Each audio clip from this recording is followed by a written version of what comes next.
Chapter 2 बहुपद standard 9। सबसे पहले हम समझेंगे उसमें चर और अचर। चर क्या होता है और अचर क्या होता है। वह कीमत जैसे x है, x चर है। चर यानी इसके बारे में हम कुछ नहीं जानते कि x क्या है, एक मूल्य है, एक कीमत है, एक वस्तु है, ये क्या है हमें कुछ पता नहीं है। इसकी कीमत दिन प्रतिदिन बदलती रहती है, इसलिए इसे हम चर कहेंगे।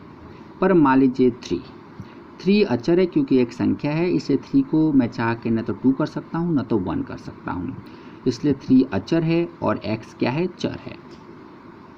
अगर हम साथ में मिलाएं तो हम लिख सकते हैं 3x। इसका मतलब ये अचर है जो बदल नहीं सकती हो और x क्या है, चर है। सबसे पहले आता है बहुपद कैसा होता है। बहुपद को इंग्लिश में कहते हैं पॉलिनोमियल। बहुपद को इंग्लिश में कहते हैं पॉलिनोमियल्स। इसका पहला अक्षर है कैपिटल P, इसलिए इसको कैपिटल P के द्वारा दर्शाया जाता है या इसे P ऑफ x इस तरह से लिखा जाता है। सबसे पहले उसके अंदर आता है एक चर। सबसे पहले एक चर। अब एक चर क्या होता है वो समझिए कि जैसे 3x + 1 लिखा हुआ है, तो इसमें 3 के बारे में हम जानते हैं एक संख्या है, 1 के बारे में जानते हैं एक संख्या है, पर x के बारे में हमें कुछ पता नहीं है। तो इस पूरे पद में खाली x एक ऐसा पद है जिसके बारे में हमें कोई जानकारी नहीं है, इसलिए हम इसे एक चर कहेंगे।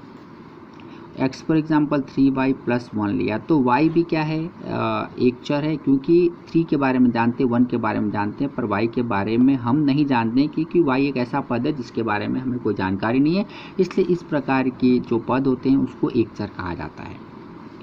अब प्रश्नावली 2.1 पर सबसे पहले हम ये जानेंगे कि बहुपद है क्या, बहुपद को हम पहचानें कैसे।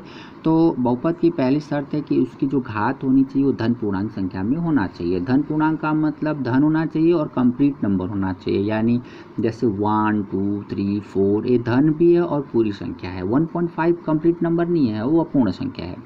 इसकी जानकारी हम कभी बताएंगे कि कैसे पता चलेगा कि ये पूर्ण संख्या है या अपूर्ण संख्या है। फिलहाल हम बहुपद पढ़ेंगे।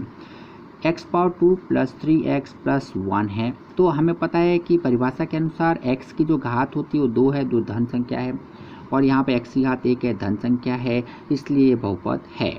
मान लीजिए x² + 1/x है, क्या ये बहुपद है कि नहीं। तो सबसे पहले हम सवाल को सरल करेंगे, तो हम इसको लिख सकते हैं x की घात 2 + इसकी घात 1 है, ऊपर जाएगा तो x की घात -1। बहुपदी की शर्त है कि x की घात कभी माइनस में नहीं होनी चाहिए, इसलिए यह बहुपद नहीं है, यह बहुपद नहीं है। ठीक है, यह बहुपद है, यह क्या है, बहुपद है, और यह बहुपद नहीं है क्योंकि इसकी घात ऋण में है। एक प्रश्नावली 2.1 का पहला सवाल हम ये देखना चाहते हैं। सवाल इस तरह से है कि x² - 3x + 7 है, कि एक चर है कि द्विचर है। तो देखते ही आपको पता चलता है कि x एक ऐसा पद है जिसके बारे में हमें कोई जानकारी नहीं है, तो एक ऐसा पद x है जिसके बारे में हम कुछ नहीं जानते, इसलिए हम इसे कहेंगे एक चर। ऐसा ही 4 सवाल हैं। बाकी 5वां सवाल इस तरह से है कि x की घात 10 + y की power 3 and plus t power, आप समझ लीजिए कि t पावर है 50।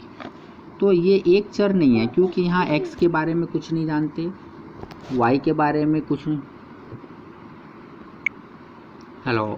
x के बारे में हमें पता नहीं, y के बारे में नहीं पता है और t के बारे में नहीं पता है। ऐसे 3 राशियां जिसके बारे में हम कुछ नहीं जानते, इसलिए ये 3 चर कहलाएगा। इसलिए हमसे सवाल पूछा है कि एक चर है कि नहीं, तो एक चर नहीं है।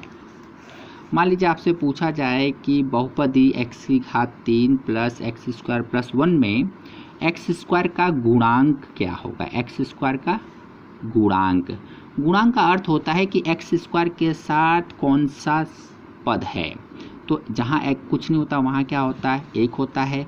तो हम लिख सकते हैं कि x² का गुणांक 1 होगा, इस तरह से।